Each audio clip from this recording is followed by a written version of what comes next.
오늘은 현대증권 얘기 한번 해보도록 하겠습니다. 현대그룹 측에서 이제 좀 사정이 나아지려고 현대증권을 매각하는 절차는 이제 여러분들도 많이 들으셨을 것 같은데요. 한 곱이 한 곱이 힘겹게 넘어가고 있습니다. 사실 뭐 인수대금만 9,600억 원에 달하다 보니까 꽤 규모도 크고 시장에서 관심도 그만큼 많은데요. 그래서 시장에 관심이 많은 만큼 오늘은 특별히 기자도 2명을 모셨습니다. 산업부의 염현석 기자, 증권부의 이민재 기자 나와 있습니다. 어서 오십시오. 네, 안녕하십니까. 저희가 이 두 분을 모신 이유를 어느 정도 좀 파악을 하셨을 거라고 생각을 합니다. 그만큼 좀 어려운 얘기일 수도 있고 그리고 시장에서도 관심을 많이 갖는 이야기 중 하나인데요. 지금까지 현대증권 매각이 어디까지 이렇게 진행이 되고 있는지부터 한번 확인을 해보도록 하겠습니다. 염혜석 기자가 초반 한번 문을 터뜨려 주시겠어요? 네, 알겠습니다. 현대그룹이 지난 2013년 12월입니다. 이제 자금성 유동 위기를 겪자 이제 3조 3천억 원 규모의 이런 자구안을 마련합니다. 이 가운데 가장 주목받았던 게 이제 현대증권 매각이거든요. 네, 현대증권이 이제 당초에 이제 현대상선이 보유한 매각안, 현대상선이 보유한 현대증권 지분, 자베즈 파트너스, 나타시스 은행이 보유한 이렇게 해서 30% 넘는 이런 현대증권 지분을 한꺼번에 이제 오릭스에 이렇게 넘기기로 했었습니다. 하지만 이런 국민연금이 갑자기 빠진다는 등 이런 우여곡절을 겪은 끝에 많이 무산도 되고 이랬었는데요. 저희가 MTN 취재 결과 이제 살펴보니 현대상선이 보유한 지분에 이제 자베즈 지분은 이제 확실히 들어가는 거고 이제 여기에 원래 안대로 나타시스 은행까지 이제 같이 들어가는지 이제 놓고 이제 고심하고 있다고 합니다. 하지만 이제 관심되고 있는 매각 가격 이건 이제 당초 발표한 대로 1조 800억 원 이 수준을 유지할 것으로 보입니다. 나타시스 은행 지분이 빠지더라도 지금 증권주가 많이 올랐기 때문에 1조 800억 원 정도 이제 받는 거에는 문제가 없다라고 보고 있고요. 이제 4월이 마지막 주잖아요, 오늘이. 거의 이번 주 안에 주식 매매 계약은 체결할 것으로 보이고요. 오릭스도 이미 펀딩을 완료해서 국내 절차까지 다 완료를 했습니다. 등록 절차를. 현대그룹 측에서 이제 자구안 중에 말씀드렸던 것처럼 현대증권의 이제 매각 이슈가 가장 떠오르고 있습니다. 전체적으로 진행 상황에 대해서는 염현석 기자와 함께 살펴봤는데요. 이 매각 과정이 좀 궁금합니다. 사실 좀 이런 승인권에 대해서도 이야기가 많았었고 좀 현재까지 어떤 과정을 밟고 있는지는 이번에는 이민재 기자가 한번 정리를 해주시겠어요? 네, 일단 가장 최근 얘기가 좀 중요할 것 같은데요. 일단은 오릭스 같은 경우에는 굉장히 아까도 말씀드렸다시피 자금 마련을 두고 굉장히 고심이 좀 많았습니다.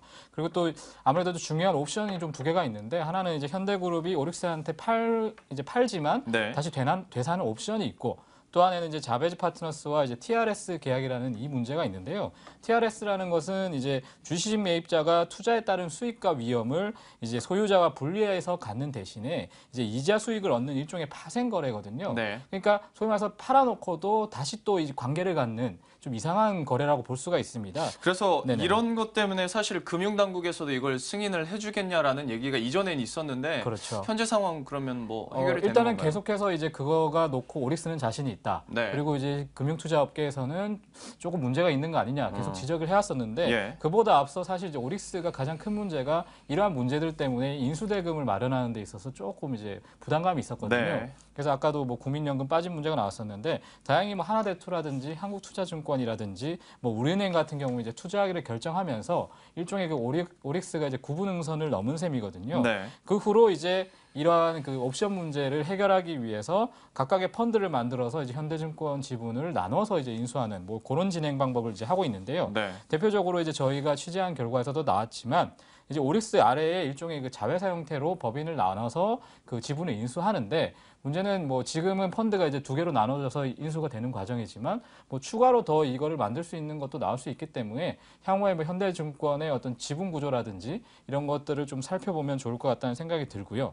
그리고 또 지난 20일에 현대상선 같은 경우에 오릭스를 대상으로 1,200억 원의 이제 현금 출자를 했는데 이거 같은 경우에는 아까 되사는 옵션 때 이때 이제 자금으로 좀 활용을 할 가능성이 있는데 이것을 두고 이제 오릭스 측에서는 매각 대금을 줄이는 어떤 좋은 효과가 생긴 것이고 또 현대그룹 같은 경우에는 현대증권의 어떤 경영권을 좀 가져가는 포기를 못하는 이런 의지를 좀 표명한 게 아니냐 뭐 이런 얘기가 좀 나오고 있습니다.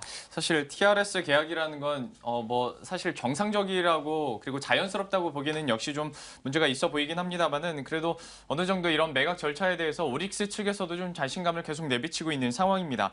그리고 방금 전에 우리가 염현석 기자가 설명을 해주시면서 네. 증권주가 많이 올랐기 때문에 어느 정도 네. 대금에 대해서도 좀 긍정적으로 표현을 해주셨는데 사실 많은 분들이 알고 계실 것 같아요. 증권주 같은 경우에는 뭐 업종만 보더라도 3월 중순부터 4월 중순까지 제가 한번 차트를 봤더니 네. 45% 이상 올랐고 네네. 현대주권은 그 시간 동안 70%가 올랐더라고요.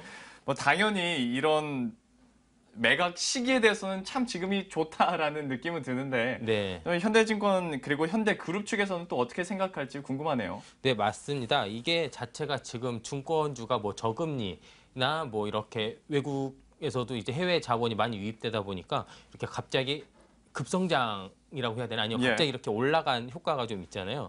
이게 지금까지 뭐 현대 아까 이민재 기자가 말한 것처럼 이게 인수 과정을 조금 겪으면서 조금 미뤄진 경향이 있습니다. 그러면서 뭐 지금 어찌 보면 이거 증권주가 많이 호황을 누리면서 아까 제가 말씀드렸다시피 지분 한쪽을 인수하지 않아도 애초에 인수대금을 받는 것 자체 이제 문제가 없는데요. 네. 현대그룹 측에서는 더 아쉽다라는 겁니다. 이런 저금리 기조가 지금 당장 끝날 것도 아니고 뭐 당분간 쭉 이어갈 것으로 보이고 늦어도 2분 상반기까지는 쭉 이어져 갈 것으로 보면 어찌됐건 이제 증권주는 이제 계속 올라갈 것으로 보이는데 좀 더 비싸게 받을 수 있는데 지금 팔려고 하니 조금 아쉽다라는 네. 거죠. 하지만 이게 또 팔지 않을 수도 없습니다. 네. 이미 현대그룹이 현대 보유한 이제 증권 지분을 가지고 산업은행에서 이제 대출을 받았습니다. 네. 2천억 원 정도를 받았는데요. 그거 자체가 이제 뭐 브릿지론이라고 해서 지분을 팔면 바로 이제 산업은행에 갚아야 되는 이런 구조이기 때문에 지금 뭐 당장 팔아야 되는 거고 어차피 파는 거는 산업은행의 손에 있기 때문에 현대그룹 입장에서는 산업은행이 조금 매각 시기만 조금 늦춰줘도 이런 얘기가 나오는 겁니다. 사실 그런데 뭐 증권가에서는 증권주에 대한 어느 정도 순환매가 한번 이제 다 돌았다고 얘기도 많이 나오고 있고 주식 시장에서도 뭐 현대증권 주가가 70% 이상 급증을 했으면 이 정도에서 좀 만족했으면 좋겠다라는 생각도 들긴 합니다만은 사람 마음이란 게 또 그렇지는 않은 것 같습니다. 어쨌거나 팔고자 하는 사람 그리고 어서 좀 팔았으면 하는 사람들과의 생각 차이는 분명히 있을 수밖에 없기 때문에 지금 어느 정도 한 곱이 한 곱이 넘기고 있다고 해도 입장 차는 분명히 있을 것 같아요. 현대증권 전체적인 뭐 매각이 뭐 순탄하다고 할 수는 없을 것 같고요. 역시 과정들이 좀 많이 우여곡절이 있을 것 같은데 어떤 리스크들이 있을지 좀 정리를 해주시겠어요? 네네. 아까 뭐 현대그룹이 조금만 늦춰졌으면 좋겠다라고 얘기했지만 현대증권 같은 경우에도 이런 매각 과정 우여곡절이 있었기 때문에 내부적으로도 좀 빨리 팔렸으면 하는 뭐 이런 게 많거든요. 일단 뭐 지난해 이제 매년 뭐 1,000억 원 이상의 이제 비용 절감이 필요하다고 해서 이제 진단 아래에서 뭐 임원 퇴직 위로금 폐지부터 실시해서 뭐 노동조합과의 협의 끝에 거의 400명의 임직원들이 이제 희망퇴직을 받았거든요. 근데 또 이제 매각이 실제로 이제 지난해 7월과 10월에 이제 두 차례가 또 연기가 되면서 굉장히 또 현대증권 내부적으로도 좀 문제가 있었고요. 그리고 또 처음에 일본 오릭스와 이제 중국의 푸싱 그리고 한국의 파인스트리 이렇게 3파전이 이루어지다가 결국 이제 그 금융투자업계는 사실 그 현대자동차그룹이 좀 참여를 한다 뭐 이런 얘기도 좀 많이 나왔었는데 그것은 이제 그 기대로만 그치고 말았고요. 결국은 그 지난해 10월에서 뭐 산업은행 국정감사 때 매각이 좀 가능한 빨리 좀 진행해야 된다는 굉장히 좀 압력이 많았습니다. 이거에 이제 맞춰서 올해 2월에 이제 현대증권이 그 매각 우선 협상 대상자로 이제 오릭스를 선정한 것이죠. 전체적으로 매각 과정에 대해서도 한번 살펴봤는데요. 사실 저는 제가 회사원이어서 그런지는 몰라도 현대증권 이런 매각 얘기가 나오면 사실 내부 목소리는 어떨지. 왜냐하면 사실 당사자 입장에서는 어쨌거나 인사 문제가 거론이 될 수밖에 없잖아요. 내부 분위기가 좀 어떻던가요? 뭐 사실 처음에 이제 매각이 여러 차례 진행이 되면서 당연히 좋을 리가 없죠. 희망퇴직이라는 것도 처음에는 거의 600명 이상을 처음에 얘기를 하다가 여러 가지 이제 뭐 협의와 그리고 여러 가지 이제 반대에 부딪히면서 결국 이제 400명으로 이제 조정을 한 것인데 현대증권 내부에서는 당연히 빨리 주인이 자리를 잡아야 불확실성이 안정되기 때문에 매각이 좀 가능한 빨리 마무리가 되어야 된다는 얘기가 많고요. 그리고 또 그 현대증권 같은 경우에는 또 그 진행되는 이제 매각이 진행되는 과정에서 그 현대그룹과 오릭스 등에 대한 이제 준비를 좀 철저히 하고 있어요. 뭐 대표적으로는 주가도 최근에 이제 많이 오르고 있는 것도 그렇고 내부적으로 뭐 인사도 있고 그리고 뭐 지금 윤경은 사장 같은 경우에도 다시 재취임을 한 상황이고 네. 이렇기 때문에 새 주인을 받아들이기 위한 딱 준비가 끝난 상황이기 때문에 빨리 주인이 자리 잡는 것이 좀 필요하다라는 얘기가 많고요. 하지만 이제 현대그룹 노조 측에서는 오릭스가 인수를 하지만 뭐 아까 여러 가지 그런 옵션들 때문에 네. 결국 현대그룹이 뒤에 있는 구조이기 때문에 주인이 바뀌는 것인지는 좀 의문이다라는 얘기를 많이 하고 있고요. 그러니까 지금 같은 경우에는 아직 현재 그 인수가 확실히 마무리된 상황은 아니기 때문에 좀 구체적인 어떤 입장을 발표하기는 좀 어렵지만 그래도 만일에 이제 5월이나 5월 초나 이제 마무리가 딱 되면 진짜 실주인은 누구인지, 그리고 오릭스는 향후에 어떤 식으로 현대증권을 운영할 것인지에 대한 좀 구조가 나오면 이것에 대해서 좀 구체적으로 직원들의 어떤 그 의견을 모아서 주장을 할 것이다라고 얘기를 했습니다. 사실 뭐 이민재 기자가 짚어주긴 했습니다만은 서류상으로 주인이 바뀌더라도 다시 한번 현대그룹 자체가 뒤에 있다 보니까 이 부분에 대해서도 노조 측에서는 좀 이야기가 나오는 것 같고 뭐 당분간은 추가적인 구조 조정에 대해서는 뭐 없겠다라고 물론 언론 보도 통해서도 여러분들이 많이 보셨겠지만 시기도 안 나와 있고 이게 뭐 100% 믿을 수도 없는 말이기 때문에 한번 이 부분에서는 노조 측에서는 분명히 리스크로 좀 감내를 하고 있을 것 같습니다.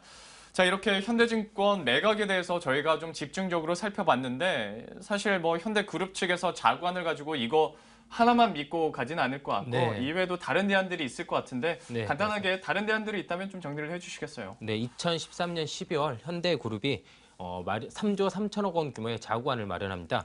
뭐 아까 현대증권 매각 그리고 사업 부분을 일정 정리를 하고요. 자산 그리고 뭐 자기 자본 확충, 유상증자와 같은 그리고 이제 사업 구조 조정 뭐 이렇게 해서 한 5가지 항목이 있는데요. 세부적으로 보면 17가지입니다. 17가지에서 전부 3조 3천억 규모의 이제 자구안을 마련한다라고 했지만 이미 초과 달성을 했습니다. 네. 뭐 현대증권 지분을 팔지 않더라도 이미 3조 3천억을 달성했기 때문에 이후부터는 뭐 추가 본인들의 이제 자금이 되는 거죠. 자본이 되는 거죠. 뭐 이렇게 뭐 자구안을 성실히 이행한 덕분에 2013년 12월에 이렇게 자금 유동성 위기 겪을 때만 하더라도 현대그룹의 부채 비율이 500%를 넘었습니다. 그게 이제 최근에는 400%까지 떨어졌고요. 이제 현대그룹의 이렇게 부채 비율을 높인 이제 악의 축이라고 그래야 되나? 현대상선을 보면 당시 1,400%였습니다. 부채 비율이. 그러니까 자기 자산보다 14배가 더 많았던 거죠. 이게 이제 절반 수준, 700%로 확 떨어졌거든요. 이제 현대증권 지분 역시 현대상선이 가지고 있기 때문에 현대증권마저 이제 고액 이렇게 1조 넘게 매각이 완료가 되면 이런 700%대에 있던 이런 부채 비율도 600% 이런 이하로 이제 떨어질 수도 있습니다. 뭐 어찌 됐건 이런 자구안들을 마련한 덕분에 이제 자금 유동성 도 해결됐고 자본도 1조 원 정도가 마련이 됐거든요. 현대그룹 측에서 보면. 그래서 이 현대그룹은 이걸 가지고 이제 물류, 이제 현대상선으로 대표되는 물류, 그 다음에 이제 현대 엘리베이터로 대표되는 기계산업, 그리고 현대아산으로 대표되는 대북사업 이렇게 3가지 사업에만 집중적으로 투자를 다시 이어나갈 것이라고 밝혔습니다. 설명을 해주면서 우스갯소리로 악의 축까지 얘기가 나오긴 했습니다만은 사실 구조조정의 대상이 되는 사람이 이걸 들었다면 좀 속은 시원하셨을 것 같습니다. 이런 것 때문에 좀 역시 현대그룹 측에서 참 칼바람도 많이 불었었는데 다시 한번 이런 자구안을 통해서 좀 건전하게 그룹이 다시 한번 되살아났으면 하는 바람도 함께 가져보도록 하겠습니다. 그리고 끝까지 좀 이런 진행 상황들 저희가 지켜보면서 다시 한번 중간 결과도 저희가 말씀드리도록 하겠습니다. 지금까지 산업부의 염현석 기자, 증권부의 이민재 기자와 함께 이야기 나눠봤습니다. 고맙습니다. 네, 감사합니다.